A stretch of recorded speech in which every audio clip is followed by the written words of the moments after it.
和一名长相漂亮、身材又好的女生做邻居是一种什么体验？隔壁的女生真的很奇怪，每天晚上11点出门，早上7点准时回来。刚开始我以为她从事的是一种特殊职业，直到我发现了她背后惊人的秘密。因为我下班比较晚，所以几乎每天晚上都会在电梯里和她偶遇。她正好去上班，而我正巧回家。可让我惊奇的是，这个女生每次见到我都会露出迷人的笑容。内心极度自恋的我，还以为她是对我有意思，于是我就每天期待着和她偶遇。这天我因为加班的缘故，回家的时候已经11点30分了，刚好错过与那个女生碰面的时间。可当经过女生家门的时候，竟发现她的房门正好有一道缝隙，估计是女生走得太急忘记锁门了。本来还沮丧的我顿时起了坏心思，在好奇心的驱使下，我悄无声息地拉开了她的房门，然后走进了女生的家里。她的房间里充满了一种玫瑰香和腐臭的混合味道，房间里的摆设却十分整齐。我悄悄走到里面，看到一个铺着粉红色床单的大床，我抑制不住心中的兴奋，当时就爬了上去，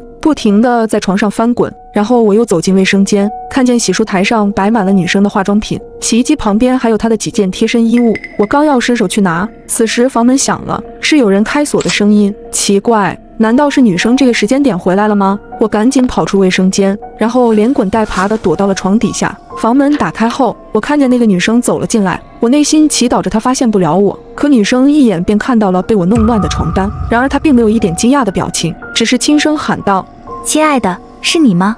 见久久没有回话，女生便脱掉衣服走进了卫生间。不一会，卫生间里传来了淋浴的声音。借着淋浴声的掩护，我蹑手蹑脚地走到门口，正准备悄无声息地离开时，我心中竟有了一丝犹豫，伸手想去拉开卫生间的门。然而下一秒，卫生间门突然被女生打开，她眼睛直勾勾地盯着我，我一时间又尴尬又害怕，也不该说什么好。与此同时，房门也被人打开，走进来一个长相凶恶的男人。我吓得后退几步，却不小心碰到了一旁的柜子，一个被包裹得严严实实的东西掉了出来。仔细一看，竟是一个男人的轮廓。通过两人的谈话，我这才意识到他们竟然是一对变态嘎人魔。没想到我自己送上门来了。此时那个长相凶恶的男人拿出一把刀子，缓缓向我走来，而女生也似乎见怪不怪了。这下我无处可逃了。